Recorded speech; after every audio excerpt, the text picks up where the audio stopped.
Hello बच्चों, आज हम लेकर आ गए हैं प्रोबेबिलिटी, जो कि क्लास 10 के मैथ्स की बुक का एक चैप्टर है। उसका क्वेश्चन नंबर 23। आपको पता है कि उसमें एक ही एक्सरसाइज है 14.1। 23 नंबर क्वेश्चन आज हम सोल्व कर लेते हैं। मेरा नाम है गौरीशंकर माहेश्वरी और आप देख रहे हैं आपका अपना चैनल GSM सर। क्या है 23 की खास बात, रीड करते हैं। A game consists of tossing a 1 rupees coin 3 times and noting its outcome each time. Hanif wins if all the tosses give the same result I dot E. They 3 heads or 3 tails and loses otherwise. Calculate the probability that Hanif will lose the game. यहाँ जो IE लिखा है इसका मतलब होता है in other words. In other words का मतलब होता है कि जो चीज आपको उससे पहले वाले लाइन में समझाई गई है उसको और क्लियरिफाई करने के लिए वो वर्ड यूज करते हैं I dot E, in other words. तो इससे हमें पूरा क्लियर हो जाता है जो भी IE के बाद लिखा होता है ना। ये चीजें बार बार लिखी आती है, इसका मतलब समझिए कि जो चीज आपके लिए लिखी होती है किसी क्वेश्चन के अंदर, तो उसके बाद जब ये वर्ड आ जाता है तो उसके बाद कुछ लिखा रहता है, इसका मतलब वो पहले वाली लाइन को अच्छी तरीके से समझाने की कोशिश कर रहा है और 100% मानिएगा वो चीज आपको आसानी से समझ में आ भी जाएगी। क्या है अब हम समझा देते हैं कि 1 रुपए का सिक्का है, उसको 3 बार टॉस किया जाता है, उछाला जाता है, ठीक है। और जो भी चीज आती है, चाहे हेड है चाहे टेल है, 2 ही चीज होती है, तीसरा तो कुछ होता नहीं है कोइन में।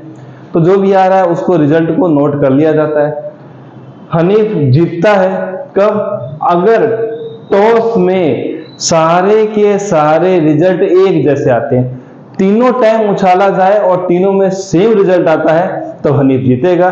देखो यहाँ क्लियरिफाई भी किया गया है, मतलब यह है कि या तो तीनों हेड आए या तो तीनों टेल आ जाए। ये कंडीशन हमने जैसे बताया कि आई से पहले की लाइन अगर आपको समझ में ना आए तो I dot in other words, ये वाली चीजें आपको पूरी तरीके से समझानी की होती है। मतलब तीनों रिजल्ट सेम कब होंगे, जब तीनों हेड होंगे या तो तीनों टेल होंगे, ठीक है।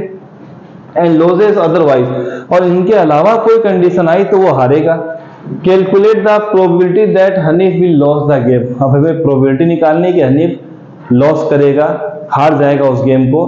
तो हारने का एक ही कंडीशन है कि वो तीनों एक जैसे ना हो।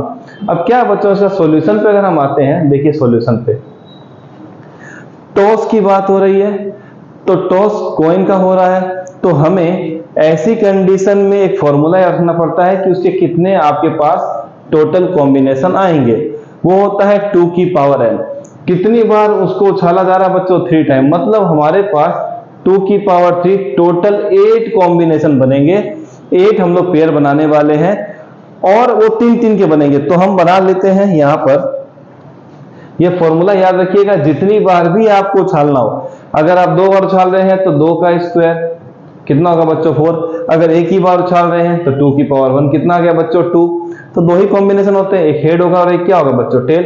1 का मतलब एक एक का हिस्सा चल रहा है, यहां पर 2 आया मतलब 2 लेके चलेंगे, जैसे head head, head tail, tail head और टेल और टेल। तो 2-2 के जोड़े बनते जाएंगे, पर कितनी बार बनेंगे, 4 बार, 1 2 3 4।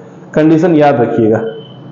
तो हमें टोटल आउटकम्स कितने मिल रहे हैं वो मैं अभी यहां पर मेंशन कर देता हूं, पर आपको पता चल चुका है टोटल पॉसिबल आउटकम्स कितने बच्चों 8 है। चलिए मैं स्टार्ट करता हूं। चलिए अब हम आते हैं इधर, हमारे पास जो पेयर बनेंगे वो क्या क्या होंगे बच्चों, देखिए तीनों बार हेड आ सकता है। पहली बार कॉइन उछाला हेड आया, दूसरी बार में हेड आया और तीसरी बार में हेड आया, चलिए ठीक है। या फिर पहली बार में हेड आया, दूसरी बार में भी हेड आया, तीसरी बार में क्या आ गया बच्चों टेल आया। ये हम हर बार सोचते जा रहे हैं। फिर क्या हो सकता है, या तो हेड आया या तो टेल आया या तो हेड आया। चौथा कंडीशन कि हेड के बाद दोनों क्या आ गए बच्चों टेल आ गए। फिर क्या करेंगे, जब ये 4 कॉम्बिनेशन पहले वाले एक नंबर को फिक्स करके बनाए जाते हैं तो जो अगले वाले 4, क्योंकि टोटल 8 बनने वाले हैं, तो जो भी कॉम्बिनेशन आपको यहाँ दिख रहे हैं उसका रिवर्स लिख दीजिए। जैसे हेड का टेल बनाइए और टेल का हेड बना दिए। जैसे यहाँ पर 3 H है तो तीनों को T लिख दीजिए। पहला H है तो T, फिर H है तो T, फिर T है तो H। ऐसे कॉम्बिनेशन को रिवर्स कीजिए अगर आप पहले वाले 4 को किसी एक को फिक्स रखकर बना देते हैं। Sorry, T H T TH और H। तो बच्चों हमें कॉम्बिनेशन कितने मिल गए? 8 आ गए। अब हम लिख देते हैं टोटल पॉसिबल आउटकम्स कितने आ गए बच्चों? 8। सबके सबको हमें लेके चलना है क्योंकि इसी में से एक सॉल्यूशन आने वाला है। फिर लिखेंगे नंबर ऑफ फेवरेबल आउटकम्स। अगर इसकी बात करें बच्चों तो हमें दिया है या तो तीनों हेड होने चाहिए या तो तीनों टेल होने चाहिए। तो ऐसी कंडीशन आपको मिल रही, एक ये रही और एक ये। इसके अलावा कहीं भी तीनों हेड या तीनों टेल नहीं मिल रहे। तो कहीं 2 हेड मिल रहे हैं, कहीं 2 टेल मिल रहे हैं, पर वो हमें नहीं चाहिए। हमें तीनों की तीनों एक जैसे चाहिए। कितने बच्चों मिल गए हमें? 2। तो हम यहाँ लिख देते हैं 2। अब हम लिखते हैं let A be the event that Hanif will loss the game. हमने एक इवेंट ले लिया है जिसमें हमें बताएंगे, हम बताने वाले हैं कि हनीफ उस गेम को हार जाएगा। तो हम लिखते हैं PA, क्या लिखते हैं बच्चों? Number of favourable outcomes upon total possible outcomes. थोड़ा अच्छा लिखते जाएंगे। तो बच्चों फेवरेबल आउटकम्स कितने हैं हमारे पास? 2। टोटल आउटकम्स कितने हैं? 8। 1 2 जा और 4 2 जा 1/4। तो प्रोबेबिलिटी ऑफ इवेंट ए कितना आ जाएगा बच्चों? 1/4। ये है इस क्वेश्चन का आंसर। जब हनीफ लॉस कर देगा उस गेम को, हार जाएगा उस गेम को। दिखाई दे रहा है? 1 सेकेंड का देख लिया जाए वीडियो पीछे मुड़ के। बहुत ही अच्छी बात, बहुत ही अच्छा दिख रहा है। तो चलिए बच्चों, ये था हमारा क्वेश्चन नंबर 23 जिसमें हमने कॉम्बिनेशन बनाने सीखे थे उस पर्टिकुलर टास्क के। और उसके लिए हमने एक फॉर्मूला निकाला था, वो था 2 की पावर n। ध्यान रखिएगा 2 की पावर n इसलिए क्योंकि उसके 2 पार्ट हैं, हेड और टेल। डाइस में जाएंगे तो डाइस के कितने पार्ट होते हैं बच्चों? 6।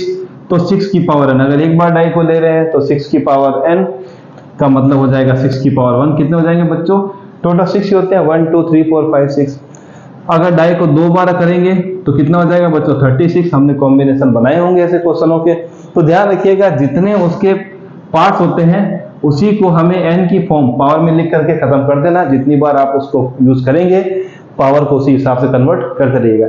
मिलेंगे नेक्स्ट वीडियो में, तब तक प्रैक्टिस करते रहिए।